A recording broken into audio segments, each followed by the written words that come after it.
time is a tricky concept.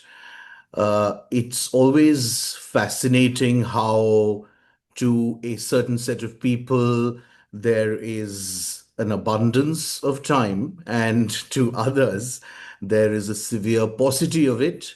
Two lovers always tend to find time less, and maybe somebody serving a sentence will always find it way too much. Um, One thing there is no doubt about is that in most situations where one is trying to heal from something, time can be of immense importance, because invariably distress, strife is transitional, is transitory, and time really tends to alleviate the situation and bring relief. I sometimes also feel that in order to desperately add some meaning to our lives, we human beings make a desperate bid to control time. But thanks to that endeavor and pursuit, we have some beautiful timepieces as a byproduct.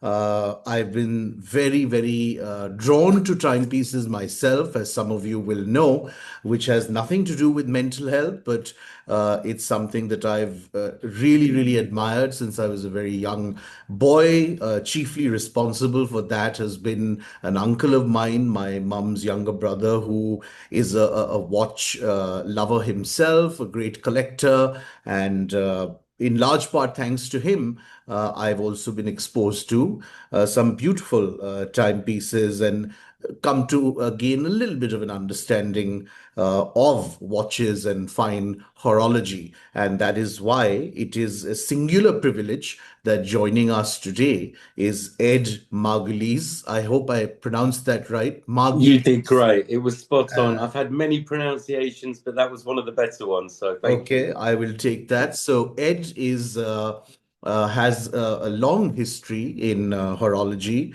going back several generations. But most significantly for us, and what's given me the perfect alibi and excuse to have him on the show, is that his recent foray into his own label of watches, which is Split Watches, has a very deep and profound connection with mental health, with wellness. He's had his own very long and arduous journey of sort of, navigating his own challenges and emerging in a much better place. He's spoken about that very widely, which we at Driveway Devi, in any case, deeply admire. And because Split has such an inextricable connection to mental health, and they sort of, always pay forward a part of their proceeds to sponsoring mental health or therapy sessions. We really felt that this was a wonderful opportunity to bring these two selfish interests of mine together. And Ed was very generous in making the time to speak with us, because we're an extremely modest entity. But I'm really grateful for his time, and for more than anything else, for his really his outlook and point of view on this entire thing. So, Ed, with that, very warm welcome. It's lovely to have you. Thank you for having me. I think just listening to you, then you're incredibly articulate, and I think you'll probably do a better job of explaining my brand than I will. But I'm happy to be the brand ambassador. And nice. I'll be shockingly cheap. All right. So Ed, we have a lot of people have heard from your own words, your story, and how you sort of, let's say, split from the watch industry, so to speak, and took some time to reflect and things. When that kind of time is taken, we tend to come away with certain insights and realizations that help us understand ourselves better and navigate some challenges that we've been facing.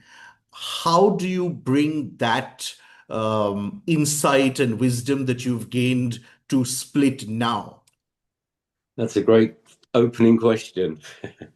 So it's deeply embedded in every aspect of the brand. It's been part of every conversation we've had, from the bottom up and top down, whichever way you want to look at it. Yeah, it's. So I could better explain it maybe if I give a little brief overview Please. of how I've arrived at launching a watch brand, if that's all right with you. So I'm gonna, I'll be as quick as possible. But so I had some childhood trauma, um, and when you're a child and you deal with things that are very challenging, you tend not to know that a lot of people around you are also struggling. So it becomes it's a very lonely journey, I think. Well, it was for me, and I can only really talk for myself, but what I've understood speaking to other people, we aren't alone, and there's a huge connection between all of us that's very invisible, and I'm trying to make it a little bit more visible. Um, so I'm a third generation watchmaker. I was pushed gently into joining the family business. So straight away, I felt like a bit of an imposter, that I was there because of my last name rather than earning the right to be there. I dealt with a lot of incredible watch brands, a lot of luxury Swiss watch brands. And although it's a very fascinating industry, and I was very lucky to meet some incredible people, I firstly started on my journey in the watch industry with a comment that stuck in my head, and I was totally unable to get rid of it. So I was told that you had to have perfect manicured hands to be in the watch industry, and so I'm a nail biter, always have been. I'm doing all right at the moment. So there was an instant shame. It's very hard to present watches without showing your hands. So I was always very conscious of that. And I and so it wasn't the best of starts for me. I think since I can remember, I've always hidden my issues behind a big smile. And then joining the watch industry, I'm an imposter. I've got shame with my fingernails. Um, but I was doing incredibly well. I was actually finally earning my stripes and being given bigger watch brands within the family business. I was dealing with brands like Blancpain, Hublot, Girard-Perregaux, Audemars Piguet, Breguet, very many. We were the official importers into the UK, and sort of ended up looking after one of the bigger brands we had, which was Audemars Piguet. Um, there was a lot about the industry I was very inspired by, but there was a lot which I just couldn't shake, that I found very uncomfortable. So as mentioned, we were selling some very high-end pieces, and there was a huge amount of status and ego within the luxury watch industry. When you're dealing with £100,000 Sure. luxury Swiss watches, you tend to find certain people who buy those watches. So I was struggling. I've always struggled from very early on. This invisible struggle that sits inside me, I hide it with a smile, and I allow it to fester and grow inside of me. Um, I then had children. As mentioned, I was doing incredibly well at what I was doing, but my days were getting harder and harder. I don't know, maybe when I had children, it kind of triggered something inside of me from my childhood, and it just fed my trauma and my depression tenfold. So I knew that I was fighting an uphill battle that I couldn't win. If I kept things going as they were, hiding behind a smile. I can mention more maybe later on, but fundamentally, I would literally go to work. I would have to go for walks, go in the toilet, and I would cry. I mean, I was just a total mess. And as mentioned, I wasn't really enjoying my time in the industry. So one day I knew it was coming. One day I turn up to work and my lips are moving. I'm running the company, my lips are moving, and I had no control over what I was saying. I just had to say it. I needed to get some power back and stop these ruminating thoughts in my head from controlling everything I was doing, literally 24/7 all the time. And I was telling my boss that I'm done. I have to leave. I'm really sorry. I had a wife and a kid at the time, and my wife was pregnant with our second child. I would I would I wanted to put as much of my energy into my family as possible, and leaving the industry was the only way. So there I am. I'm at the school gate suddenly instead of in the office, and I'm meeting all these wonderfully beautiful people in the morning, dropping my kid off. They've all got lovely white teeth, a big smile, well dressed, and there we are. There I am. I'm smiling as well, and that smile is still totally and utterly controlling absolutely everything. And people would say, "How you doing?" And you kind of always mask um, the answer. If you hear someone say, "I'm okay," it generally means that they're really struggling. If you hear someone say, "I'm good," it generally means they're not doing great. And you get those occasional people that say, "I'm doing absolutely brilliantly," which either means they are actually doing brilliantly, they're beating the system, or they're actually the people the most in need. And I kind of relate that to comedians, actually, who make everyone laugh. They have big smiles, but they generally, in my life experience, they're the ones who are struggling the hardest. So um, one day, this lovely mum and I were talking, and she said, "How are you doing?" I'd known her 4 or 5 years. It was quite an acquaintance, not a friend, really. We got to know each other a little bit, but it was only ever at the school gates. And I couldn't lie anymore. And I felt comfortable opening up. And I told this lady, I said, I'm struggling really badly. We ended up going around the corner to have a coffee. And I told her a little bit. I told her I was honest. I was honest, and I always struggled with talking to people about my depression. I went to see therapists, which helped a little bit. Um, but to my surprise, I opened up to her, and to my surprise, she turned around and said, "My little brother is a heroin addict. I've been trying to find him for the last 2 days. I'm scared he's dead. I've had all sorts of other personal issues." And my weight lifted, her weight lifted, and I realized that I wasn't alone. It was kind of a bit of a moment for me. Um, and I sort of, and how I've, so I start talking to more people now, not random people off the street, but people I've known long enough that I feel comfortable sharing, and I know they won't do bad by the conversation we're having. And there's kind of, the way I see it is invisible sacks of potatoes. So I'm 53 now. I've lived my life. I love to be open and talk now, which brings openness to my life as well with other people. And from what I think we all carry very heavy invisible sacks of potatoes on our shoulders. And when you're a little kid, you don't see that at all. It's a question of how heavy and how big those sacks of potatoes are. But they're the things that define who we are in our life. That unspoken journey. There's shame involved, so people feel very uncomfortable to talk about it. But for me, those sacks of potatoes are what define our day when we wake up, and how we go to bed, and how we wake up the next day. And every time I spoke to someone and realized there's actually a huge connection, and we're all here for each other, and we're all so much more similar than we realize.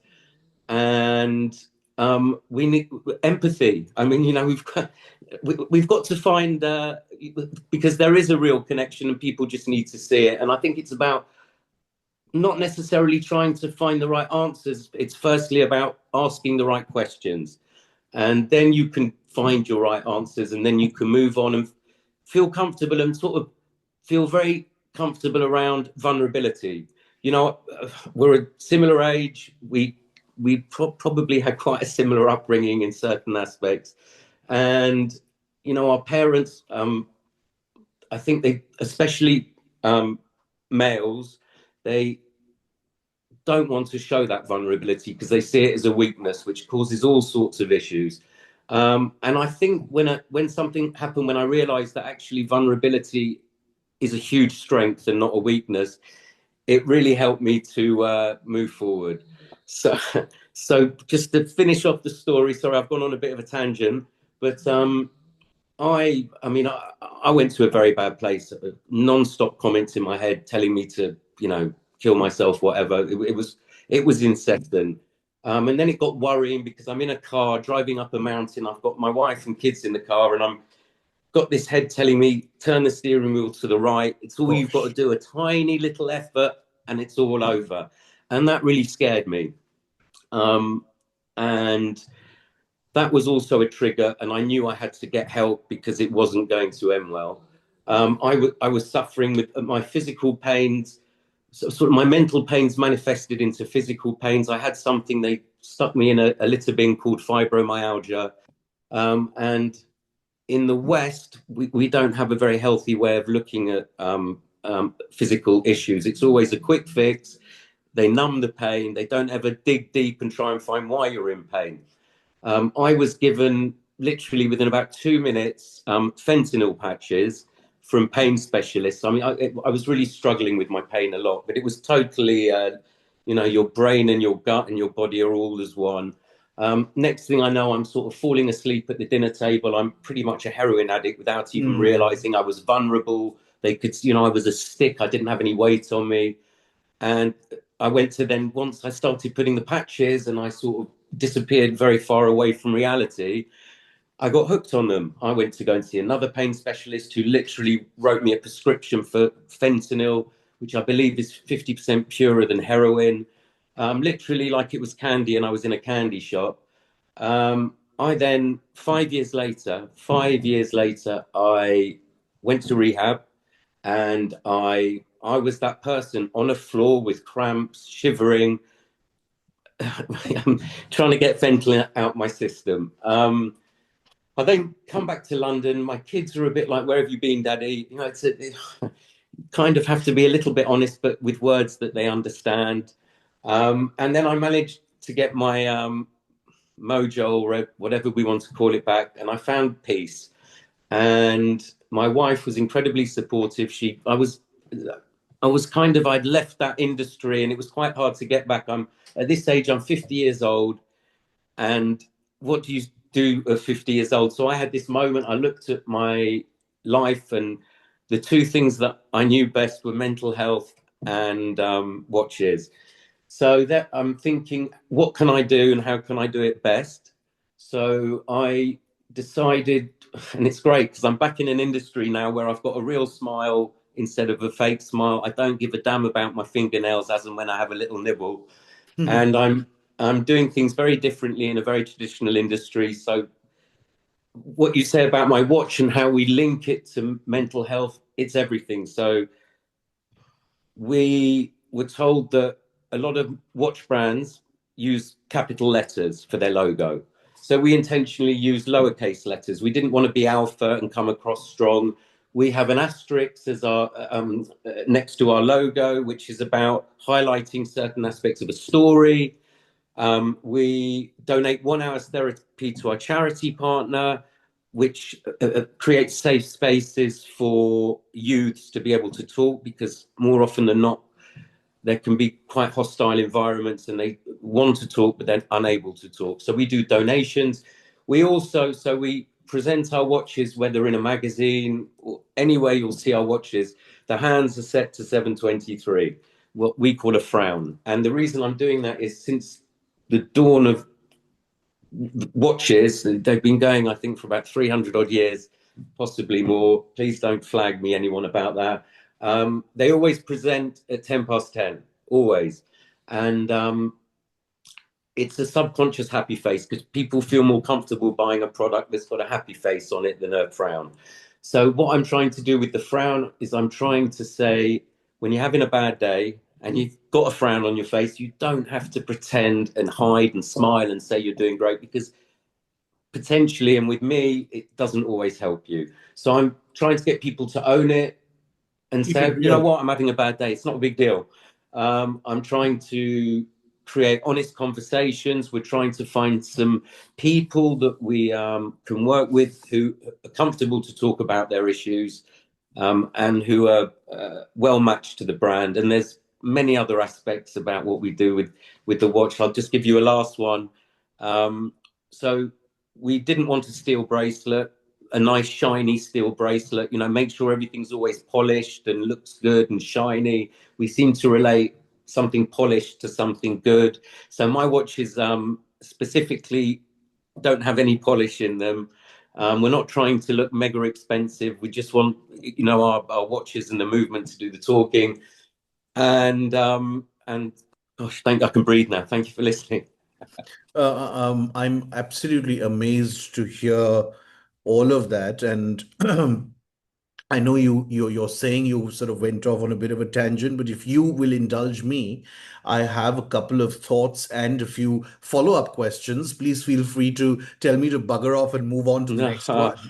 But I you did end up, for reasons somewhat known to people, you it did end up being away from work for a fair few years. um when a lot of people find themselves in that kind of situation, they simply can't or don't take that time because they don't have that luxury. Did you have, without getting into any details you don't wish to, did you have a financial cushion that you had created yourself? Was it your partner who was supporting you during those years? No, I had my own financial. I was lucky. I was able to put food on the table. I live in a nice house, and yeah, I was very lucky. But I think it's funny because I often have this thought growing up. You know, if you had the choice between living in a big house and you had financial freedom, it doesn't always equate to happiness. It can actually be a catalyst for totally the opposite. Sure. You feel guilty complaining in life. Um, so you have to keep your mouth shut. Who am I to say I'm struggling because I live in a big house with a shiny little thing on the Of on the wall. course. And I actually think, we have something called a council estate in England where it's free housing. I would have much rather been in a tiny little estate with warmth and love and security around me, and had baked beans on toast or whatever it is that doesn't cost quite as much as smoked salmon or whatever it is. So I think, yes, I'm very lucky, but I also don't think it has to be a question of financial freedom, because it's sometimes about those simple conversations that are more powerful than paying to go and see, the best therapist or whatever have you. I think so money and happiness and freedom and all these things, that for me it's not a very strong link. But I'm in a privileged position where I can say that, and I haven't lived the other life where I'm fighting for my meal. So maybe that comment is a little bit ignorant, but for me, I talk from my own perspective. It was, financial freedom in a way actually harmed me more than helped me. I see And that. I get that. yeah. The other thing I wanted to just actually clarify, because you did mention that perhaps having your first child and both your children had, or let's say their birth acted as a catalyst in terms of the journey that you sort of embarked upon, and you use the word trigger. I just want to clarify whether you meant it as a bit as a sort of negative thing or a positive thing, because trigger sounds very negative, and when I think of when children typically are born, one sort of wants to mend things, which would be positive. Yeah, I think trigger was a I used as a negative word. I think when you become a parent and you realize just how fragile children are, how sensitive they are, they're little sponges who see and hear everything, even if they don't express that. They are little sponges. And I think that's what triggered in a negative way. I Mm, saw the mm. vulnerability, and I found that quite challenging. And it's sort of Right. going back to your to your little self. You sort of go back to see yourself at a similar age, and you realize it's not ideal. Certain things aren't ideal, and it's magnified with kids. Okay, now there is also this beautiful link that one sees on the Split Watches website, and one sees it on your social media content with some wonderful music.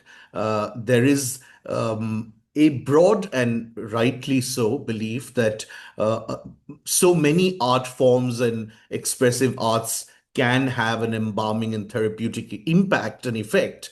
What brings music in specifically into the fold and realm of Split?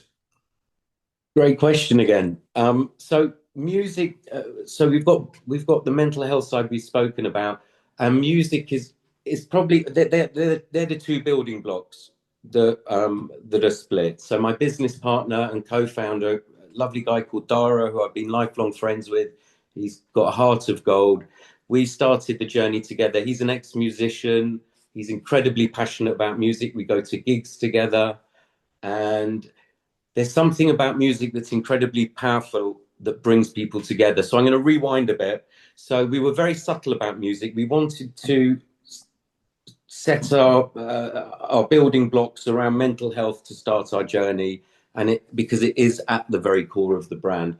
But we had subtle nods to music. So our first collection, it was a range of 5 watches, which were MC1, MC2, MC3, MC4, MC5, and the MC5 are proto-punk band from America, and they had a song. I hope I'm allowed to swear, and apologies. Yeah, of course they you are. they had a song called "Kick Out the Jams, Motherfucker," and it was just about jamming and music and just to fill things. And that reminded me very much of noises in your head, where you just need to find some peace and quiet and Yeah. stop those noises from continually affecting you. So, and there were other subtle nods, but we're soon to launch a GMT watch, and we're going to be changing the script slightly around mental health and trying to find a slightly more positive version of mental health, because it's not always negative. There can be positivity as well. So we're launching a brand, and every watch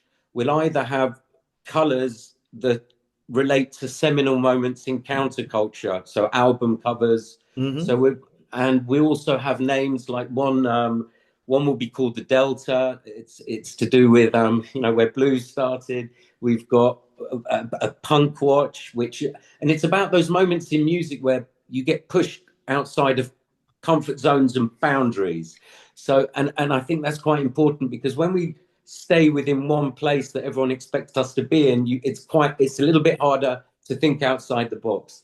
And I think there's something quite magical about a togetherness of a whole group of people who come together to listen to something, and you see them either all jumping up in the air together.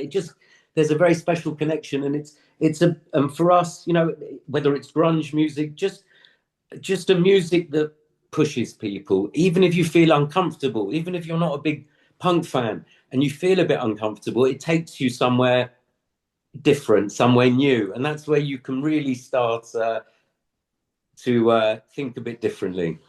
Well, Um, I completely resonate with what you're saying, but also just to quickly go back to what you were referencing earlier about the collective, sort of the collective nature of attending a gig and listening together. There's that community that gets formed, even temporarily, is extremely powerful.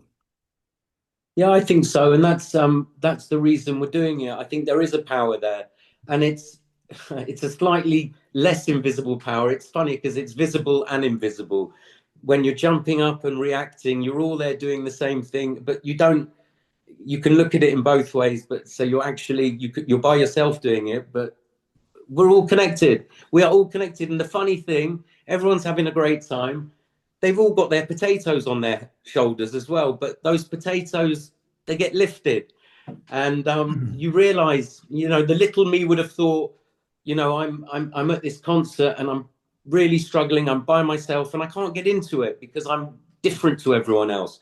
But now and with age and with maturity, I realize that we're all connected in this invisible way, and it just makes it a lot easier to, you give energy, you take energy, and it's special, I think. Absolutely. Oh, yes, it is. It is.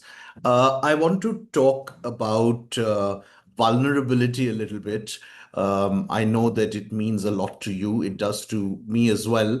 But I want to approach it slightly differently because this thought just popped into my head. And I'd be curious, you being the creator, what your thought process was. There tends to be a fairly stereotypical way in which men's products and women's products are manifested. When I look at a split watch, to me personally, it seems quite gender neutral.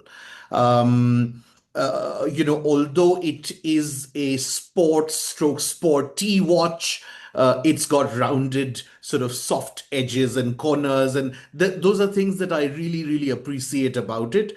Did you see this as a watch label or a brand or an aesthetic that you were targeting at a particular gender more than the others?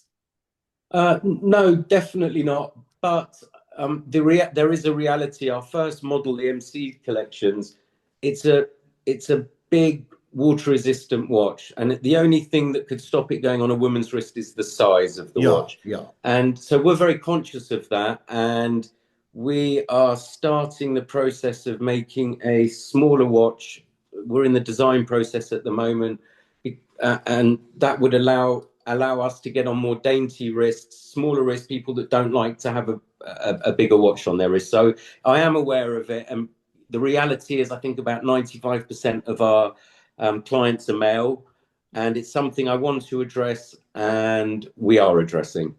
Wonderful. That's good to know. But I mean, that's one sort of way of segueing into this whole perception of masculinity and strength and courage and Yeah. all of that. Because like we discussed offline as well, it's sort of quite similar in India, where particularly for men, if we are seen to be sort of visibly upset and crying or all of that is very much construed as weakness. Whereas I've always felt that it requires a certain amount of courage, in fact, to be vulnerable, to reach out, to ask for help. Yeah, I think India's, we get the news, obviously, what's going on around the world, and there have been obviously a lot of issues in India around this topic. Yeah. I'm quite interested, actually. So I can see a big shift in generations in the UK. So, grandparents, they were brought up and told never to express their emotions. The granddad or the dad or or whatever they are, husband at the time, their job is to bring home the money. Two generations ago, and they were almost encouraged to be strong and to not show weakness. So that was, it's at the end of the day, it's all based around knowledge and understanding, and they didn't have the knowledge, they weren't given the tools, and they couldn't understand. um, then you've got our generation, which we've been given a few tools, and we're encouraged to talk a bit more. And then which is really, it's really good. And then I see my children's generation, where it's actually gone the other way now, where I think my son turned around once and said to me, I feel like I'm the odd one out. And I'm really proud of this comment, actually, because he said, I'm the only person out of my friendship group that doesn't have trauma. and and it's almost like a badge of honor now. And people, Yeah. this younger generation. So I'm quite curious, does that happen in India as well, this next generation, or are they still quite stuck in their ways? And It's very similar. It's very similar because I find that with our daughter who is now about to be 9, and a lot of her peers and contemporaries, are I don't like to say it this way, but perhaps they've gone too soft. Yeah, you're not supposed to say things like that anymore, are you? I'm going to I'm going to agree with you. No, but also, there's this whole, like, I don't know how it works in the UK, but we've gone for, and much of it, sort of a lot of it came actually was modeled on your old sort of schools from England, Eton, Harrow, etc., where we there was once upon a time we were being caned, and now we're told that we can't do the teachers can't do the corrections on the answer sheets in red pen because it's scarring. Yeah, So it's totally. And it's funny, that's a great analogy actually, because I think there's always a happy middle ground with everything. And we tend to feel more comfortable in the extremities. Um, but like that, it's a perfect analogy. But like that, yes. So I was in a boarding school. I used to get caned, amongst other things. And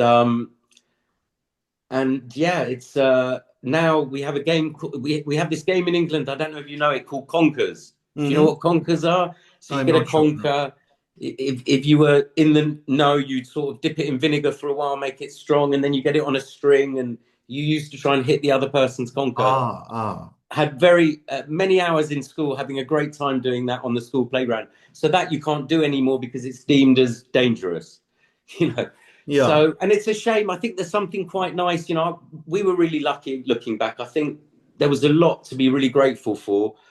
Unfortunately, I didn't see it because my voices were telling me, only concentrating on all the bad things and not the good things. But I'm pleased I didn't grow up with a mobile phone. I think there's something quite nice about climbing up a tree and falling down and grazing your knee and reacting with nature. And you know, my Absolutely. people don't climb trees anymore. They don't graze their knee, and they don't put. It's a shame, I think. And yeah, middle ground for me I is mean, always. you'd presumably have to get out to climb the tree, Yeah, which itself is not exactly. happening. So. Exactly. So yeah, I think we all struggle. I think it's the human race have, throughout lifetime, from what I've read about history, have always struggled with that happy place. And we look at the world today and what's going on in the world, and it's an absolute mess. And you would have thought, after however many years we've been on the planet, that we would have worked it out by now. No, We've had a lot of a lot of I'm still opportunity. optimistic. I think we You will. are. Yeah, yeah, Well, I think there's a small number of people who are making life very hard for a lot of people. Um, I'd like to be more optimistic, and be as optimistic as you are, but I find it quite. I don't close my eyes anymore, and I do read the news, and we're all human beings, and it does affect you. And yeah, I find it incredibly sad that we haven't thus far worked out how to live in peace and happiness. And you see innocent people, the people who are dying in these wars. They don't believe in the wars. A lot of them, you're a Russian kid who's 19 years old, and you're being told to fight for your country, even if you don't believe in the war. These are the people who are dying, and a lot of them are dying. And It's one of those things where I'm sorry, I'm sort of jumping in. The thing is that one wants to have a certain amount of awareness, but back in the day, when I was growing up in India, because I mean, it's still the case, but I suppose we have a little more disposable income than we did back then. Whenever Indians used to travel abroad, we used to always be told that, listen, don't convert even the price of a cup of tea, otherwise you won't be able to consume it. yeah, And absolutely. so, it's sort of like that. If you really do keep in touch with the news, you'll eventually start losing sleep over it. And so, where do you draw the line? Yeah, where do you draw the line? Exactly, exactly. um it's a hard one, isn't it? I guess it's a weak. I could say it's a weakness of mine. I'm quite fascinated by it. Maybe it's my weird way of self-harming, that I'm really really interested in the news and what's going on around the world, and I want to know what's going on.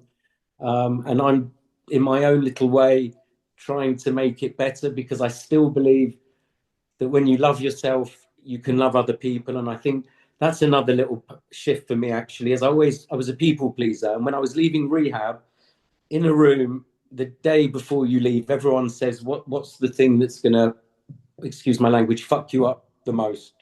And without fail, every single person in the room who had got to know me over the course of a month said he's a people pleaser. And that was my weakness. And that was a big thing for me, actually. And now I want to please myself first. And it's not a selfish thing to do, actually. Not I at want to all. make sure I'm happy because when I'm happy, I know the people around me will be happier. So it's funny, but I spent my whole life, 50 odd years, trying to please other people. And when I started trying to be selfish and please myself, it's when a lot of things fitted into place for me. Um, and and yeah, it was call me selfish, but I put myself first now, and No, it well, charity begins at home. yeah. So that completely makes sense. Well, as we wrap up, I must ask you because this is a wonderful sort of tradition, if you will, of being with your partners and sort of each watch contributing towards a little bit of therapy.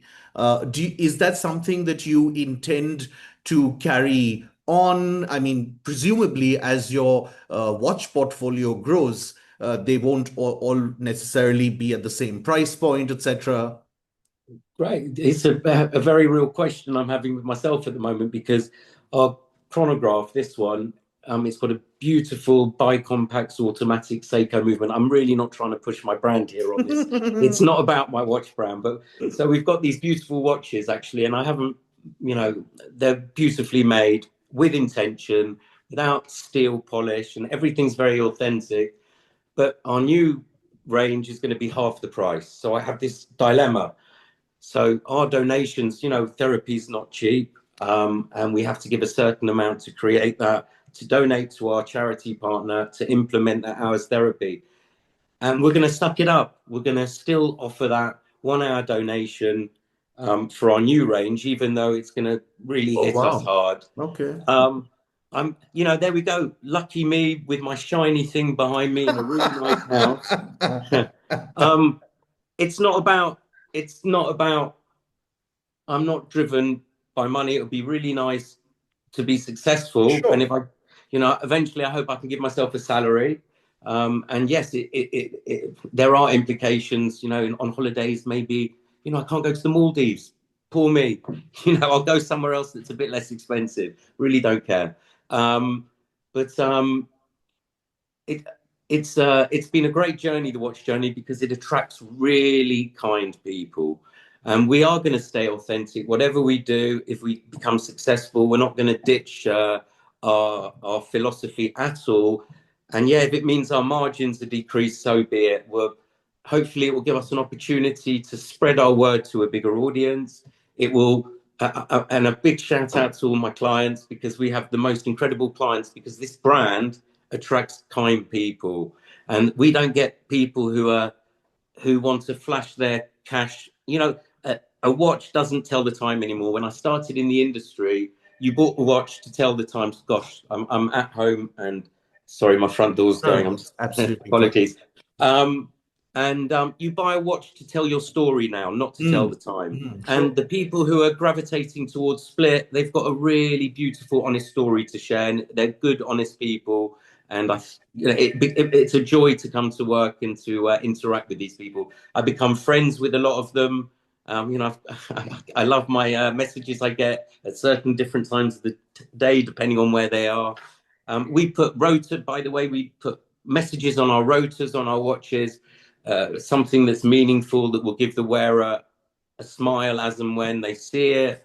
And yeah, we've got great clients. They're all pretty much every Well, single I one mean, thus far has been. that's unsurprising because birds of the same feather and all. So we are very, very, very inspired by this watch brand. I'm truly grateful to you for being sort of so naked and unmasked Wish you all the very best. Thank you. Can't wait to Can I see. say one Yeah. last thing? Sorry Please, to cut please, you. please. One thing I haven't said, which to me was incredibly important, and I think it's helped certain other people. We touched on it when we last spoke, but forgiveness for me and understanding why people don't do right by you was incredibly important. And it's a very unhealthy analogy, but people who are pedophiles, for example, I would have thought just about every pedophile was sexually molested when they were young. It doesn't make it right what they're doing, but understanding that they were traumatized, they were governed by ill thoughts, and it doesn't make it right what they do. But all I'm saying is let's all be empathetic to each other. And when someone is a bully at school, maybe they were bullied as kids by their. I just we're all in this together. We're all the same. It doesn't matter what color your skin, your beliefs. I'm being very sort of naive, and it's kind of easy thing to say, but try and understand that what you see with people, if they're doing right by you or wrong by you, is they've got their own battles, they've got their big sack of potatoes, and let's try and find a way to understand, because you understand and you forgive not just the other people, but it's forgiveness for yourself as well. And it was a big thing for me.